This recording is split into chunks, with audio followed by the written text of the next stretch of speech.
Olá, turma! Tudo bem? Aqui é o professor Valdir e na aula de hoje vamos trabalhar com um exemplo sobre relação fundamental da trigonometria. Mas para iniciarmos, vamos colocar as fórmulas aqui para a gente lembrar que a gente viu nas aulas anteriores, só um recordando. Tá? Nós temos que o seno de um ângulo ele é igual ao cosseno do seu complementar. E o mesmo vale para o cosseno. O cosseno de um ângulo é igual ao seno do seu complementar. Como assim, professor? O seno de 30 é igual ao cosseno de 60. O cosseno de 60 é igual ao seno de 30. Por quê? Porque a soma dos dois do ângulo de 30 com o ângulo de 60 dá 90 graus. Tá? Então, sempre que é verdadeira essa relação. Tudo bem? Fora isso, pessoal, a relação que nos interessa para a aula de hoje é essa daqui, ó. Seno ao quadrado de um ângulo mais cosseno ao quadrado de um ângulo é igual a 1, tá?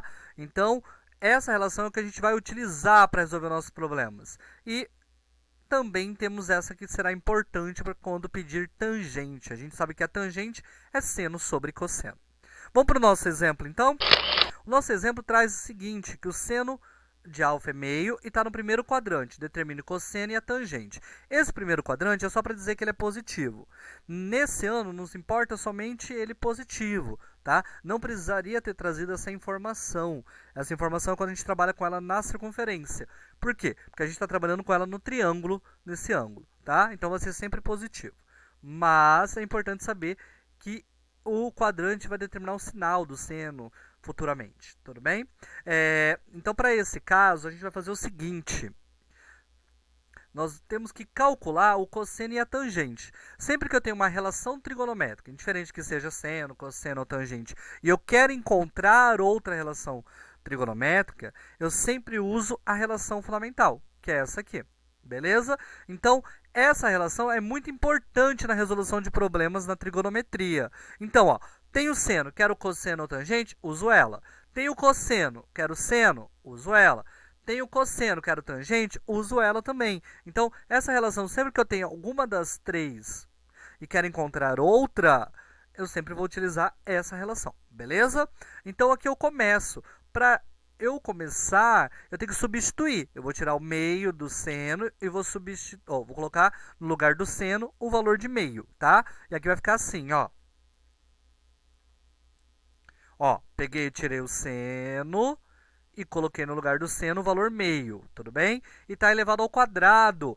O interessante aqui, pessoal, que indiferente se tivesse sinal aqui, como está sendo elevado ao quadrado, sempre vai ficar positivo esse valor. E 1 meio ao quadrado é 1 meio vezes 1 meio. E multiplicação de fração é o numerador vezes o numerador e o denominador vezes o denominador. O de cima vezes o de cima, o de baixo vezes o de baixo, para ficar mais claro. Tá? Então, nós vamos fazer 1 vezes 1 e 2 vezes 2, tudo bem? 1 vezes 1, 1. 2 vezes 2, 4. Aí eu vou chegar nisso aqui, ó. O resto eu copio. Tudo bem até aqui? Beleza. Quem que eu quero descobrir que eu não sei? O cosseno. Então, eu vou isolá-lo, vou deixar ele sozinho. Então, eu vou passar o mais 1/4 para o outro lado, para o segundo membro. Tá? Aqui a gente não precisa nunca se preocupar com o sinal. Ele sempre vai ficar positivo aqui. Nós vamos ter isso aqui, ó. Outra informação interessante, ó, quando a gente deixa isolado aqui, sempre vai ficar 1 menos o valor que estava elevado ao quadrado aqui. Nesse caso, o valor elevado ao quadrado, nós tínhamos 1/4, tá? Então, nesse caso, é uma subtração de fração. Eu tenho que colocar um 1 aqui embaixo e tirar o mínimo múltiplo comum entre 1 e 4, tá? Esse é o método tradicional. Vou explicar um macetezinho na hora de resolver isso. Mas é assim, ó, o mínimo entre 1 e 4 é 4. Tudo bem? O 1 e sempre outra coisa é outra coisa o mínimo. Então, nesse caso, 1 e 4, o mínimo é 4. Aí nós vamos fazer o seguinte. Ó, divide pelo de baixo, multiplica pelo de cima. 4 dividido por 1, 4. Lembrando que tem 1 aqui embaixo. Vezes 1, 4. 4 dividido por 4, 1. Vezes 1, 1. Tudo bem até aqui? Beleza. Olha que interessante. Você pode fazer nessa parte, pelo macete, é o seguinte, sempre vai ficar 1 menos alguma coisa. O número que está embaixo, sempre você vai multiplicar pelo 1, ó. 4 vezes 1, 4. E o resto você copia, tá? Sempre vai ficar assim, tá? Então, 4 vezes 1, 4. E o menos 1/4 você copiou aqui, ó.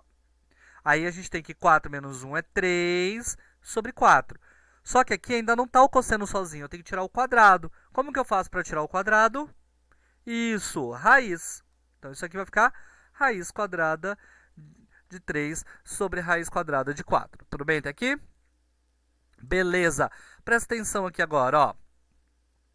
Nesse caso, a gente não precisa colocar o mais ou menos, porque a gente sabe que está no primeiro quadrante. Sempre vai ser positivo. Então, vocês não vão ter que se preocupar com o sinal também. Todos os casos que a gente trabalhar, vai ser positivo também. Então, nós temos que a raiz de 3 é a raiz de 3, e aqui embaixo é a raiz de 4. E nós sabemos que a raiz de 3 não tem, mas a raiz de 4 é 2. Então, com isso, o cosseno vale raiz de 3 sobre 2. Respondi tudo? Não. Falta responder ainda quem é a tangente. Beleza? Agora, para eu responder a tangente, eu vou usar aquela última relação fundamental que eu coloquei no slide anterior, que é tangente é igual a seno sobre cosseno. Beleza? Aí nós temos aqui, ó, o seno. Eu sei quanto é o seno? Isso, eu sei que o seno vale meio. Eu sei que o cosseno vale raiz de 3 sobre 2. Vou substituir aqui. Beleza? E nós chegamos nessa divisão de fração, ó. Eu tenho um meio em cima, no numerador dessa fração, e a raiz de 3 sobre 2 embaixo nessa fração, no denominador. Nós temos uma divisão de fração. O que eu faço? Copio a primeira e inverto a segunda. Basicamente, pessoal, aqui eu não precisaria fazer tudo isso, tá? Eu poderia olhar aqui, ó, que os dois terminam em 2 embaixo. Eu poderia cortar o 2 e ficar 1 sobre raiz de 3. Tem problema isso? Não. Quando os números de baixo são iguais, eu posso cortar. Quando os números de cima são iguais, eu também consigo fazer esse corte, beleza? Então, mas a gente tem isso aqui. Eu vou cortar aqui agora, ó. Nesse caso, ó, nós temos uma multiplicação e eu posso cortar coisas cruzadas também, ó. Por exemplo, o 1 eu posso cortar com qualquer número de baixo. Como é 1, eu não tenho que cortar. Agora, o 2 eu também posso cortar com qualquer número de baixo. Nesse caso, eu vou cortar com esse 2, ó. Esse 2 e esse 2 eu vou cortar. Vai sobrar o que em cima? O 1. Vai sobrar o que embaixo? A raiz de 3. Beleza? Só que eu não posso deixar a raiz de 3 embaixo. Eu vou racionalizar. Vou explicar de um método rápido e prático. Basicamente, quando a gente racionaliza o número, é a mesma coisa que a gente não pode trocar esse resultado que eu tenho aqui. Tem que dar o mesmo resultado que dividir 1 por raiz de 3, só que sem estar a raiz de 3 embaixo. Tudo bem? Como que eu faço isso? Eu faço da seguinte forma. Eu multiplico pela raiz que está embaixo. Ó. Copio ela em cima e embaixo. Nesse caso, como era a raiz de 3, eu copiei ela 2 vezes aqui. Tudo bem? Por quê? Porque a gente tem que raiz de 3 dividido por raiz de 3 é 1, e multiplicar por 1 não faz diferença. Então, nesse caso, eu fiz isso. Ó, copiei a raiz de 3 aqui e copiei a raiz de 3 aqui embaixo. O que eu faço agora? Vai ficar assim, ó. Vai ficar 1 vezes raiz de 3 raiz de 3 vezes raiz de 3, raiz de 9, que é 3.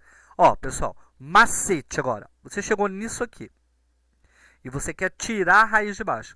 Você sobe a raiz junto com o número, vai ficar 1 raiz de 3 e apaga o símbolo da raiz. Aqui tem 1 raiz de 3 sobre 3. Só que como é 1 na frente, eu não preciso aparecer. Então, por isso que eu só deixei raiz de 3 sobre 3. Espero que tenha ficado claro, pessoal, e até a próxima aula!